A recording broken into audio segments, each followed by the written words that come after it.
Assim como em outras áreas, na segurança de alimentos, também existem várias siglas e termos, tanto em português como em inglês, que são bastante utilizados no meio.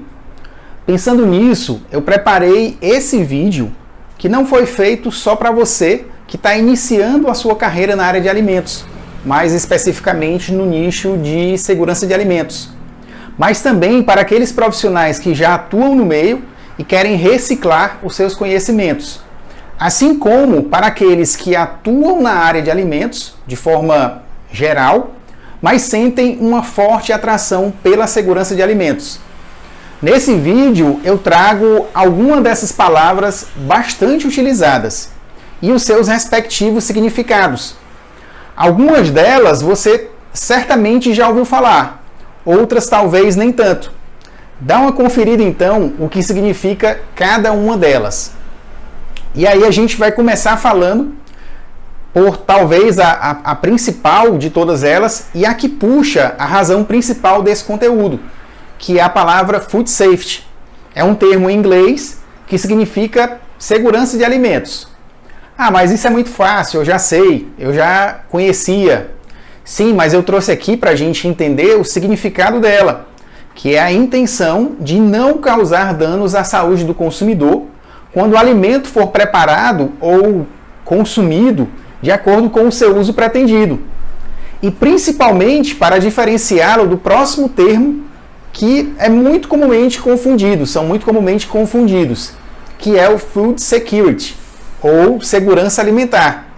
Como eu falei, é muito comum as pessoas confundirem segurança de alimentos com segurança alimentar, inclusive até profissionais da área.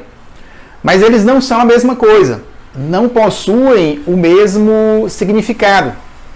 Enquanto segurança de alimentos é garantir um alimento seguro do ponto de vista de não causar danos à saúde dos consumidores, a segurança alimentar é a garantia do direito de todos ao acesso a alimentos de qualidade, em quantidade suficiente e de modo permanente.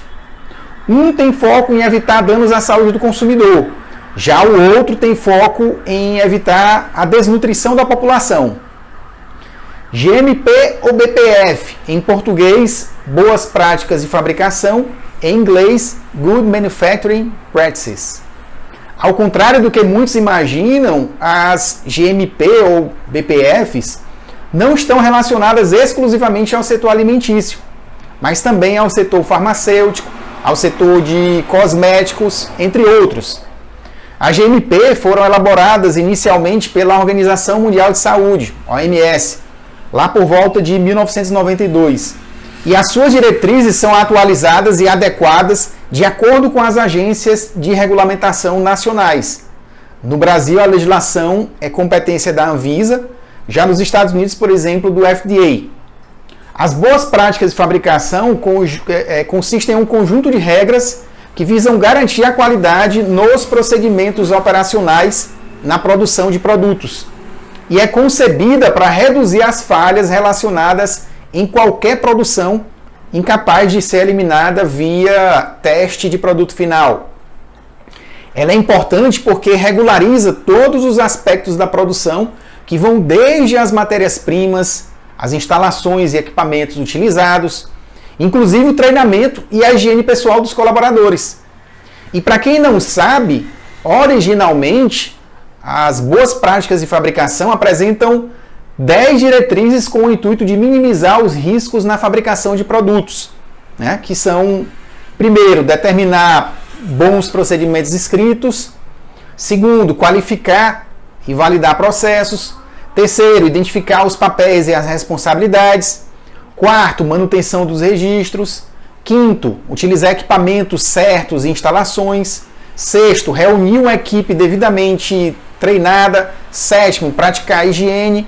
Oitavo, manutenção dos equipamentos e instalações. 9, garantia da qualidade. E o 10º, utilizar listas de verificação de auditorias em BPF. Foi a partir dessas 10 diretrizes que o Ministério da Saúde e Vigilância Sanitária elaborou as legislações para o atendimento das BPFs nos estabelecimentos de alimentos aqui no Brasil, como por exemplo aí a Portaria 326 e as RDCs 216 e 275. Um outro termo é HACCP ou APPCC, em inglês Hazard Analysis Critical Control Point. Em português, Análise de Perigos e Pontos Críticos de Controle, o APPCC. Ela é uma sistemática desenvolvida em meados da década de 60 nos Estados Unidos para atender uma solicitação da NASA, que precisava garantir que alimentos que fossem ingeridos pelos seus astronautas nas missões de ir para o espaço fossem seguros e não causassem indisposição e doença à tripulação. Mais tarde, em 1969, a Comissão do Codex publicou os requisitos do programa no seu Código de Práticas e Higiene de Alimentos, onde a partir daí ele passou a ganhar uma notoriedade mundial. A metodologia HACCP descrita pelo Codex envolve 12 passos, sendo 5 etapas preliminares e os famosos 7 princípios. Mas boa parte das pessoas só conhece os 7 princípios. Por isso eu vou falar aqui quais são todos os 12 passos. Começando pelas 5 etapas preliminares. Primeiro, a formação da equipe. Segundo, a descrição do produto. Terceiro, identificação de uso.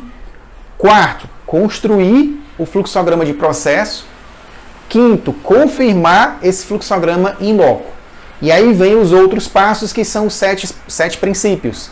Sexto passo, listagem de todos os potenciais perigos e condução da análise, considerando medidas de controle, princípio 1.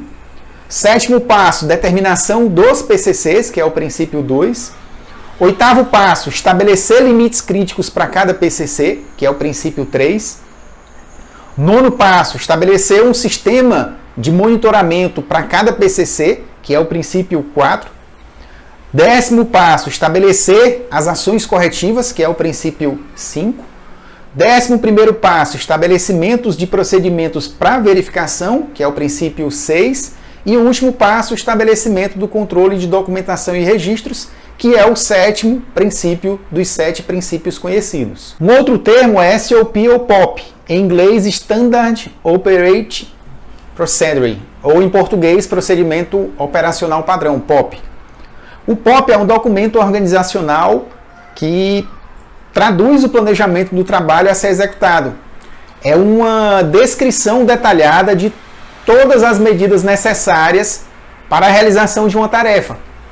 Ele apresenta instruções das sequências das operações e sua frequência de execução, apontando aí, por exemplo, os seguintes elementos, né? O responsável pela execução daquela atividade, quais são os materiais e utensílios utilizados na realização daquela atividade, a descrição dos procedimentos que devem ser executados nas atividades críticas, com modo de operação, as possíveis restrições quanto à execução, o que pode ou não ser feito, um roteiro de inspeções periódicas das atividades a serem executadas e também dos equipamentos.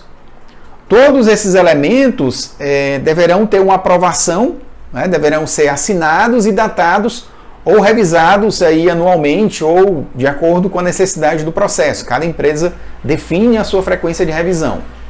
O POP tem como objetivo manter o processo em funcionamento por meio da padronização e minimização de desvios na execução da atividade. Ou seja, ele busca assegurar que as ações tomadas para a garantia da qualidade sejam padronizadas e executadas conforme o que foi planejado.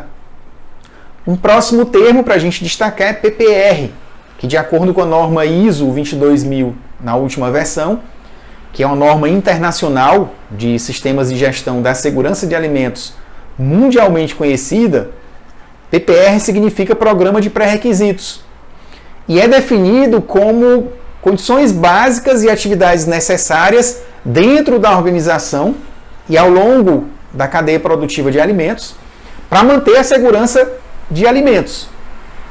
Podemos dizer então que PPR são medidas de controles genéricas, não tem o objetivo de controlar um perigo específico, e sim atender a condições básicas e a um ambiente higiênico favorável na produção, distribuição, armazenagem e na venda de alimentos seguros. Dependendo do segmento da sua organização, ela pode receber nomenclatura específica, como boas práticas de fabricação, ou boas práticas de manipulação, ou boas práticas de transporte, boas práticas de armazenagem, ou boas práticas agrícolas, tanto faz. Como exemplos de PPRs, a gente pode citar aí o controle integrado de pragas e o controle da potabilidade de água, e também programas de higienização do ambiente.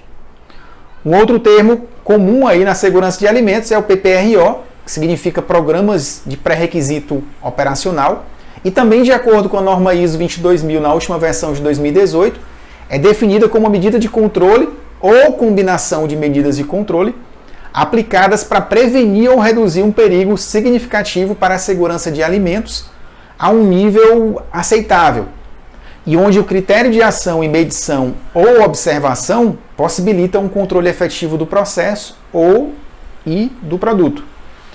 Podemos dizer que PPRO é um tipo especial de PPR, de Programa de Pré-Requisito, que controla um perigo específico e significativo, de modo a minimizar a probabilidade de introdução de perigos no ambiente e a contaminação ou proliferação de perigos no ambiente ou no produto.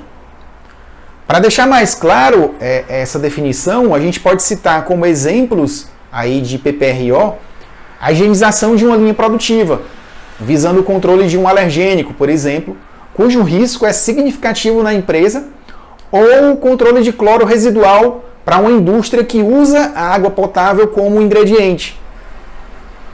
Um próximo termo é o PCC, que de acordo com o Códex Alimentários significa ponto crítico de controle, e é a etapa na qual se pode aplicar um controle essencial para prevenir ou eliminar um perigo à segurança dos alimentos ou reduzi-lo a um nível aceitável.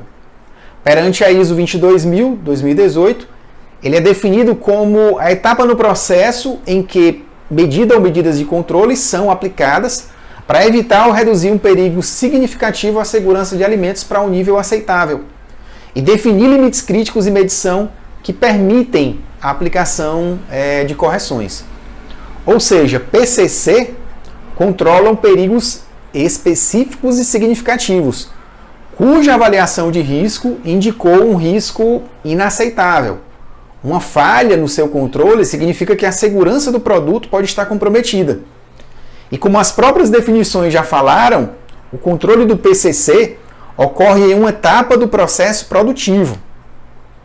Como exemplo aí de PCC, a gente pode citar a etapa de detecção de metais, por exemplo, posicionada no final de uma linha de produção, antes do produto seguir aí para o armazenamento e para a expedição. Um outro termo que vale citar aqui é a árvore decisória, que de modo geral é uma representação visual de todos os possíveis caminhos de ações que pode seguir para tomar uma decisão. Ou seja, é uma ferramenta de representação visual que auxilia na hora de tomar uma decisão, orientando por quais caminhos distintos se pode seguir. Para a segurança de alimentos, a árvore decisória é uma ferramenta que auxilia na execução do programa PPCC. De acordo com o Códex Alimentários, a determinação de um PCC no sistema APPCC pode ser facilitada pela aplicação da árvore decisória, a qual apresenta aí uma abordagem de raciocínio lógico. A árvore decisória deve ser usada como orientação para determinar os PCCs e a sua aplicação deve ser flexível, considerando aí se a operação está relacionada à produção, se é ao abate, ao processamento, ao armazenamento, à distribuição ou outro fim. Um próximo termo é Food Defense, que de acordo com a norma internacional PAS 96, entende como procedimentos adotados para garantir a segurança dos alimentos nas cadeias de fornecimento, no que se refere à proteção da contaminação intencional e maliciosa, ou de sabotagem, bioterrorismo, incluindo ações que possam limitar o fornecimento dos produtos alimentares. A ideia do Food Defense é, como diz o próprio termo da tradução, é proteger os produtos alimentícios de qualquer contaminação intencional, seja ela química, física, biológica, né, improváveis de acontecer dentro de um fluxo normal da cadeia de produção. E essa contaminação intencional é muitas vezes associada à insatisfação de colaboradores internos à organização. Porém, ela pode ter como fonte colaboradores de fornecedores, colaboradores de entidades concorrentes ou até de pessoas externas à organização, mas que têm aí divergências com a organização por questões pessoais ou ideológicas. Um próximo termo é food fraud, bastante confundido aí com food defense, né? Uma fraude alimentar, ela é realizada de forma deliberada e a motivação sempre vai ser o ganho econômico. O cliente ele é enganado com um produto alterado por várias formas, uma substituição, uma adição, falsificação ou por informações falsas e enganosas. Um programa de food fraud é um processo que protege os alimentos dentro da cadeia alimentar frente a todas as formas de adulteração intencional com um fundo, com um objetivo aí em razão econômica e que possam incidir na saúde dos consumidores. Diferente do food defense, quem frauda não quer ser pego, digamos assim, nem fazer mal ao consumidor, apenas quer ganhar economicamente com aquele ato de fraude. Um programa de prevenção de fraude tem que ser do tipo top-down, diferente, por exemplo, de programas de prevenção de segurança de alimentos, que depende muito mais da adesão dos colaboradores de base. As decisões para a fraude são tomadas na grande maioria das vezes pela alta direção. Logo, as medidas internas para prevenir esses atos devem vir deles. O tema de fraudes ele é já bastante antigo, porém a relevância no assunto e a forma como vem sendo tratado pelos especialistas de segurança de alimentos passou a mudar depois do estopim daquele caso que ficou mundialmente conhecido da carne de cavalo sendo comercializada como carne bovina, em 2013. Por isso, hoje, todas as certificações de segurança de alimentos tratam do assunto. PDCA. O ciclo PDCA, como é conhecido, é uma ferramenta de qualidade utilizada no controle de processos que tem como foco a solução de problemas. Sua aplicação consiste em 4 fases, cujas iniciais derivam de palavras em inglês que justificam o seu nome. P vem de plan, significa planejar. D vem de do, significa fazer. C vem de check, verificar. E A de act, agir. Visualmente, ele é representado por um círculo dividido em 4 partes, em que cada uma delas representa uma de suas fases, e setas que circulam ele e indicam a sequência de aplicação de cada fase, bem como a reaplicação de cada etapa em um fluxo, que significa melhoria contínua dos processos. Ou seja, um problema ele pode não só ser resolvido, como melhorado. Na segurança de alimentos, além de aplicado na solução de problemas relacionados à segurança de alimentos, ele também pode ser utilizado para se estruturar e implantar um SGSA, um sistema de gestão da segurança de alimentos, independente de qual norma uma organização venha aí a optar. E a aplicação de suas 4 fases se encaixa perfeitamente em cada uma das etapas de implantação de um SGSA. Tanto é que várias normas de sistemas de gestão recomendam para aplicação o PDCA. PCAL. Essa sigla significa Programa de Controle de Alergênicos. E de acordo com o guia número 5 aí, de 2018, versão 2, publicada pela Anvisa, PCAL é um programa para a identificação e o controle dos principais alimentos que causam alergias alimentares e para a prevenção da contaminação cruzada com alérgenos alimentares em qualquer estágio do seu processo de fabricação, desde a produção primária até a embalagem e comércio de produtos. O guia, inclusive, ele foi elaborado para auxiliar as empresas de alimentos no cumprimento da legislação específica para controle de alergênicos, rotulagem de alergênicos, que é a RDC 26 de 2015. Né? A RDC que torna obrigatória a rotulagem de produtos alergênicos. Como se sabe, as alergias podem acarretar sintomas com severidade variada, podendo até levar indivíduos a óbito por anafilaxia. Não existem limites de segurança que sejam capazes de proteger todos os indivíduos com alergias alimentares. Por isso, trata-se de um tema de extrema importância para as empresas de alimentos e para a sociedade como um todo, de forma geral. É por esse motivo que também deve ser considerado como perigo dentro dos programas de APPCC e, consequentemente, é considerado como parte relevante dentro das normas de sistema de gestão da segurança de alimentos. O PCAL ele possui um enfoque preventivo e não se limita apenas à rotulagem. A rotulagem, na verdade, deve ser a última alternativa, utilizada apenas quando não se é possível prevenir a contaminação. E ainda segundo esse guia publicado pela Anvisa, o PCAL deve ser parte integrada aí das boas práticas e do APPCC. Killing Step ou Kill Step. Esse é um termo em inglês, bastante utilizado também em segurança de alimentos, que significa etapa letal ou etapa de letalidade, e que está relacionado à microbiologia. Então, do ponto de vista microbiológico, a etapa letal, ou Kill Step, é a etapa em que ocorre a redução da contagem de bactérias provocada pela aplicação de uma operação na produção de alimentos, como, por exemplo, aí o tratamento térmico, principalmente, né, uma cocção, pasteurização, ou o uso de produtos químicos, por exemplo, em vegetais crus.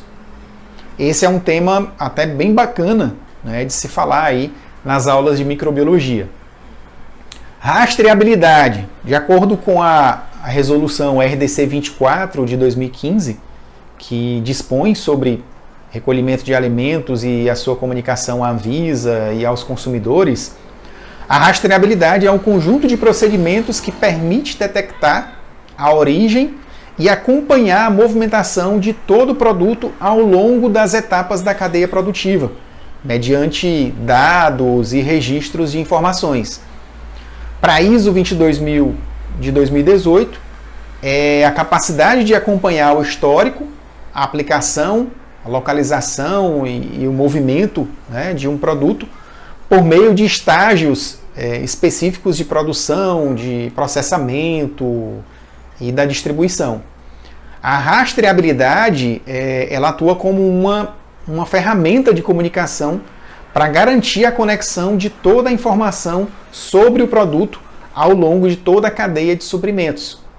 E por isso ela traz objetivos como a segurança do consumidor e a confiança desse consumidor também com a marca e com a qualidade do produto.